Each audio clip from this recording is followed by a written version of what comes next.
Assalamualaikum warahmatullahi wabarakatuh. Kami dari kelompok 3 akan mempresentasikan topik 10 tentang mengelola sumber daya manusia yang beranggotakan saya, Asmarani Amelia Kinanti, Anissa Seto Rahayu, Ilham Yuda Bahtiar, Cynthia Farahita, Vanes Manika Sari, Nurjihan Nafisa, Farhan Wahyu Aji. Overview. Proses manajemen SDM. Identifikasi dan memilih karyawan yang kompeten. Memberikan keterampilan dan pengetahuan kepada karyawan. Mempertahankan karyawan yang kompeten dan kinerja bagus. Isu masa kini dari mengelola HR. Human Research. Mengapa manajemen SDM penting? 1. Sebagai salah satu sumber kompetitif. Maksudnya adalah HRD fokus ke karyawan untuk menciptakan lingkungan kerja yang solid. Yang kedua, alat strategis. Membina hubungan yang baik dengan atau antar karyawan. Yang ketiga, meningkatkan kinerja. Karyawan yang memiliki kinerja bagus akan berpengaruh kepada kinerja perusahaan. Proses manajemen SDM. Fungsi proses manajemen SDM adalah memastikan perusahaan memperoleh calon karyawan yang berkompeten yang nantinya dibekali pengetahuan dan skill yang dibutuhkan untuk menyelesaikan pekerjaan. Mengelola SDM. Perencanaan SDM. HRD harus dapat memastikan jumlah dan jenis karyawan yang dapat bekerja dengan efektif dan efisien. Kemudian langkah perencanaan SDM ada menilai kondisi SDM dan memenuhi kebutuhan SDM di masa mendatang. Menilai kapasitas SDM perusahaan. HRD harus memaparkan ketersediaan dan kapasitas karyawan dalam bentuk data atau analisis karyawan dalam bentuk nilai, sikap, dan keterampilan. Dan HRD juga harus memenuhi keterampilan karyawan agar dapat menyelesaikan pekerjaan selanjutnya. Memenuhi kebutuhan SDM di masa depan, menyeimbangkan antara supply dan demand karyawan. Faktor-faktor yang mempengaruhi Setfing. 1. Tujuan strategis. 2. Menganalisis permintaan produk. 3. Ketersediaan pengetahuan, skill, dan kemampuan karyawan. Rekrutmen dan direkrutmen. Rekrutmen merupakan proses pencarian karyawan yang berkualitas untuk perusahaan. Direkrutmen merupakan proses pengurangan SDM agar perusahaan berjalan lebih efektif dan efisien. Rekrutmen online merupakan rekrutmen karyawan melalui website perusahaan.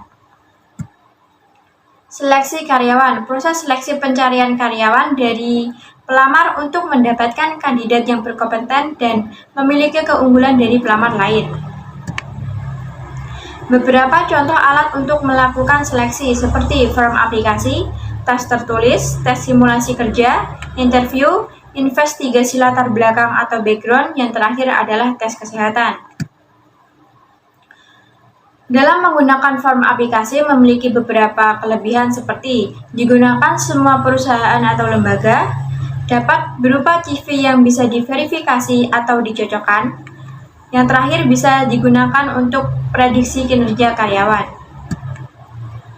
Tes tertulis, jenis tes, intelijen, seberapakah pintar Anda, aptitude, apakah Anda bisa belajar untuk melakukan suatu pekerjaan, attitude, bagaimana perasaan dan sikap Anda tentang suatu hal, ability, bisakah Anda melakukan suatu pekerjaan yang bersifat spontan, interest, apakah Anda ingin melakukannya, kekurangan, mengidentifikasikan keterkaitan soal atau jawaban tes dengan skill yang dibutuhkan. Tes simulasi menguji kemampuan kandidat dalam kondisi lapangan untuk menguji skill yang diperlukan untuk menyelesaikan pekerjaan. Menyediakan informasi dan pelatihan bagi karyawan. Orientasi memperkenalkan lingkungan organisasi sehingga karyawan dapat mendapatkan informasi dan bantuan yang dibutuhkan. Cara beradaptasi di lingkungan pekerjaan yang baru. Ada dua jenis, yaitu orientasi unit kerja dan orientasi organisasi. 2. Training diperlukan untuk menghadapi situasi kerja dan dinamika bisnis yang berubah, sehingga karyawan perlu diberikan bekal pengetahuan untuk beradaptasi sehingga tujuan perusahaan tercapai.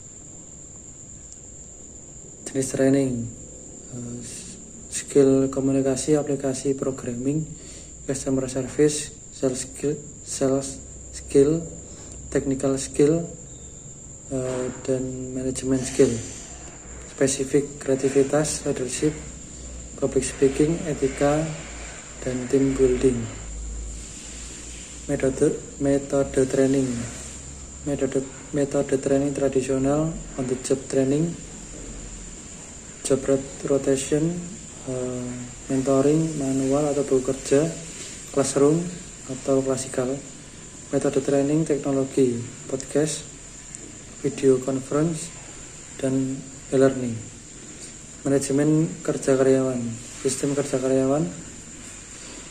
sistem manajemen kerja digunakan oleh perusahaan yang untuk menilai apakah karyawan telah bekerja secara efisien dan efektif dalam mencapai tujuan perusahaan. Beberapa metode penilaian kinerja dilakukan dengan cara esai, menilai kemampuan menulis karyawan, MBO, atau mengukur kemampuan karyawan mencapai tujuan tertentu, penilaian 360 derajat, komprehensil yang melibatkan penilaian karyawan dari atasan, rekan, pejabat, dan karyawan lain. Kompensasi dan tunjangan, jenis gaji, tunjangan, intensif, bonus. Isu terkini dalam manajemen HRD. Mengatur PHK, membuka jalur komunikasi yang jujur dalam bentuk konsultasi psikologi atau konseling pada karyawan. Memberikan dukungan pada karyawan yang di PHK. Mengatur kinerja dalam lingkungan pekerjaan. Membuka kesempatan untuk semua suku, etnis, dan agama tanpa diskriminasi. Kedua, memberikan pelatihan yang efektif. Pelecehan seksual, lingkungan yang tidak kondusif menyebabkan hal ini terjadi pada lingkungan kerja. Hubungan romantis di tempat kerja, sumber dari terjadinya pelecehan seksual. Lingkungan eksternal yang mempengaruhi manajemen SDM. Lingkungan eksternal adalah faktor-faktor yang berada di luar jangkauan kendali perusahaan yang dapat menimbulkan suatu kesempatan atau ancaman. Tujuan analisis lingkungan eksternal yaitu untuk mengetahui secara sistematis perkembangan lingkungan yang akan mempengaruhi dampak nyata terhadap kelangsungan usaha. Faktor eksternal sebagai sebab perminta SDM. 1. Faktor ekonomi nasional dan internasional atau global. 2. Faktor sosial, politik, dan hukum. 3. Faktor teknologi. 4. Faktor pasar tenaga kerja dan pesaing. Lingkungan eksternal dibagi menjadi 3 bagian yaitu 1. Remote environment, 2. Industry environment, 3. Operating environment. Analisis lingkungan eksternal. 1. Scanning, mengidentifikasi tanda-tanda awal perubahan lingkungan dan tren. 2. Monitoring, menemukan arti melalui observasi secara terus-menerus terhadap perubahan lingkungan dan tren. 3. Forecasting, membuat proyeksi pikiran hasil berdasarkan perubahan dan tren yang dimonitor. 4. Assessing, menentukan waktu dan arti perubahan lingkungan dan tren terhadap strategi dan manajemen perusahaan. Kompensasi. Kompensasi merupakan pemberian balas jasa bagi karyawan, baik secara langsung yang berupa uang, maupun secara tidak langsung yang berupa balas jasa non-finansial.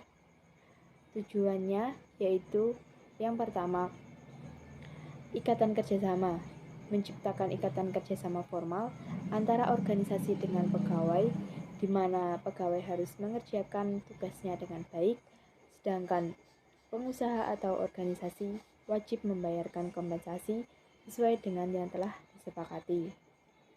Yang kedua, kepuasan kerja. Pegawai dapat memenuhi kebutuhan fisik, status sosial, dan yang lainnya, sehingga pegawai memperoleh kepuasan kerja dari jabatannya tersebut. Yang ketiga, pengadaan efektif. Jika program kompensasi yang ditetapkan cukup besar, maka pengadaan pegawai yang berkompetensi untuk suatu perusahaan akan lebih mudah. Yang keempat, yaitu motivasi. Motivasi dalam bekerja sangatlah penting, karena akan mempengaruhi tinggi atau rendahnya produktivitas suatu perusahaan. Tanpa adanya motivasi dari pekerja untuk bekerja sama demi kepentingan perusahaan, maka tujuan yang telah ditetapkan oleh perusahaan tidak akan tercapai. Yang kelima, stabilitas pegawai. Adanya program kompensasi atas prinsip adil dan layak serta eksternal konsistensi yang kompetitif, maka stabilitas pegawai lebih terjamin karena turnover relatif kecil. Disiplin. Pemberian belas jasa yang cukup besar dari suatu perusahaan ke pegawai, maka menciptakan disiplin pegawai semakin baik. Mereka akan menyadari serta menaati peraturan-peraturan yang berlaku. Yang terakhir, pengaruh serikat buruh. Adanya program kompensasi yang baik, pengaruh serikat buruh dapat dihindarkan dan pegawai akan berkonsentrasi pada pekerjaannya masing-masing. Metode penetapannya yaitu 1. Standar gaji yang berlaku umum. Beberapa jabatan harus dibayar lebih dari yang seharusnya, dikarenakan oleh desakan pasar, terutama untuk jabatan yang sulit untuk diisi lowongannya. Yang kedua, produktivitas.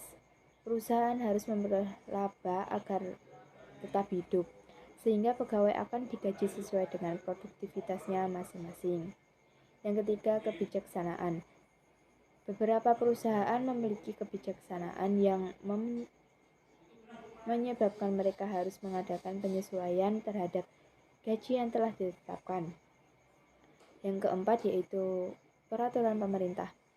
Pemerintah turut campur dalam menentukan beberapa kebijakan yang berkaitan dengan tenaga kerja, di antaranya yaitu penentuan upah minimum regional, penentuan upah lembur, pembatasan usia kerja, dan pembatasan jam kerja.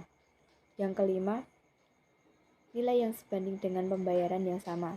Comparable work berarti pembayaran yang sama untuk pekerjaan yang sama.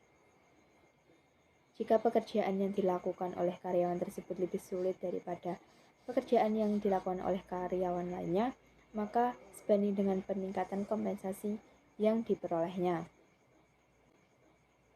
Jenis-jenis kompensasi, yaitu yang pertama, berdasarkan langsung atau tidaknya pembayaran, dibagi menjadi 2. Kompensasi pembayaran langsung, yang contohnya gaji, upah, bonus, dan lain sebagainya. Kompensasi tidak langsung yang contohnya tunjangan askes, pensiun, hari tua, dan lain-lain. Yang kedua, berdasarkan cara perhitungan. Kompensasi terdiri atas kompensasi prestasi kerja. Gaji atau upah yang diberikan kepada karyawan berdasarkan prestasi kerja yang dihasilkan dalam suatu perusahaan. Kompensasi berdasarkan lama bekerja. Gaji atau upah yang diberikan berdasarkan lamanya karyawan menyelesaikan suatu pekerjaan. Kompensasi berdasarkan senioritas. Gaji atau upah yang dibayarkan berdasarkan masa kerja dan loyalitas karyawan terhadap organisasi atau perusahaan. Kompensasi berdasarkan kebutuhan yaitu gaji atau upah yang diberikan sesuai dengan kebutuhan hidup layak dari karyawan. Faktor yang mempengaruhi kompensasi dan tunjangan yaitu ada 3. Job or industry based pay system, skill based pay system, variable pay system. Job based or industry based pay system diantaranya employees tenure and performance, pemberian gaji dan tunjangan berdasarkan masa kerja dan kinerja. Kind of job performance, pemberian gaji dan tunjangan berdasarkan jenis pekerjaan. Kind of business, yaitu pemberian gaji dan tunjangan berdasarkan jenis industri. Unionization, yaitu pemberian gaji dan tunjangan dengan memperhatikan apakah karyawan perusahaan tergabung dalam serikat pekerja atau union. Karyawan di perusahaan atau industri yang masuk dalam union memiliki daya tawar lebih tinggi. Labor or capital intensive, yaitu pemberian gaji dan tunjangan berdasarkan jenis industri. Manajemen filosofi, yaitu pemberian gaji dan tunjangan berdasarkan filosofi suatu perusahaan terhadap sistem upah dan tunjangannya. Geographical location, yaitu pemberian gaji dan tunjangan berdasarkan lokasi suatu perusahaan. Company profitability yaitu pemberian gaji dan tunjangan berdasarkan keuntungan yang didapatkan suatu perusahaan. Size of company yaitu pemberian gaji dan tunjangan berdasarkan ukuran suatu perusahaan. Umumnya semakin besar suatu perusahaan, maka semakin beragam insentif dan bonus yang diberikan. Skill based pay system memberikan gaji dan tunjangan berdasarkan skill yang dimiliki oleh karyawan. Pada perusahaan dengan sistem penggajian ini tidak memperhatikan jenjang atau jabatan atau titel. Variable pay system yaitu perusahaan yang memberikan gaji dan tunjangan berdasarkan kinerja para karyawan.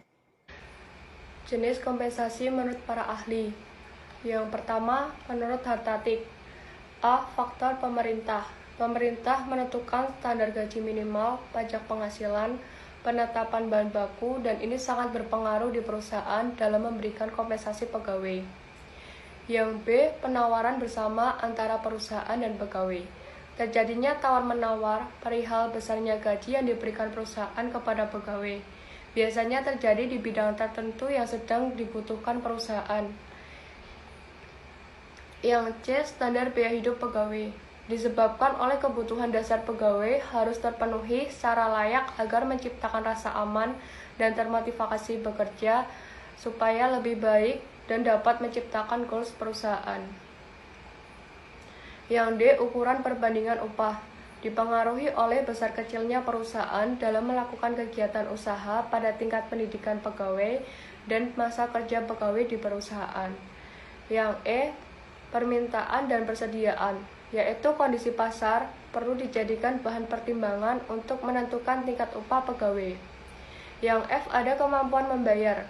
Jangan sampai menentukan kebijakan kompensasi di luar kemampuan perusahaan dalam membayar. Yang selanjutnya menurut Sutrisno. A. Tingkat biaya hidup, yaitu tingkat kompensasi yang dapat memenuhi kebutuhan fisik minimum. Yang B. Tingkat kompensasi yang berlaku, yaitu standar kompensasi yang diberikan perusahaan lain kepada karyawan yang sesuai pada komposisi kerja. Yang C. Tingkat kemampuan perusahaan. Bila kemampuan perusahaan tinggi, maka kompensasi yang diberikan juga tinggi. Yang D. Jenis pekerjaan dan besar kecilnya tanggung jawab. Semakin sulit tanggung jawab dan pekerjaan, maka akan semakin besar pula kompensasi yang diberikan dari perusahaan. Yang E. Peraturan perundang-undangan. Kompensasi yang diberikan harus dapat memenuhi fisik minimum para karyawan dengan kebijakan yang sudah ditentukan pemerintah pusat. Yang F. Peran serikat buruh, yaitu sebagai perantara untuk kepentingan karyawan dengan perusahaan untuk mencari solusi apabila terjadi konflik kedua pihak. Maka hal ini dapat membantu memberikan masukan kepada perusahaan di masa mendatang. Selanjutnya ada tunjangan. Fungsi tunjangan kinerja menurut Wirawan. Yang pertama, untuk mempertahankan dan mengembangkan budaya organisasi dengan merekrut dan mempertahankan retensi karyawan dengan kompensasi tinggi. Yang dua, strategi perusahaan untuk mencapai tujuan perusahaan secara efisien dengan skema yang disusun berdasarkan tujuan kinerja. Yang ketiga, menciptakan sistem manajemen SDM dengan sistem imbalan intrinsik dan ekstrinsik yang meningkatkan motivasi kerja pegawai. Yang empat, kompensasi juga berkaitan dengan manajemen kinerja yang mengontrol, mengembangkan, dan mempertahankan kinerja tinggi karyawan. Contoh-contoh program tunjangan, yaitu ada asuransi kesehatan, pensiun, transportasi, hari raya.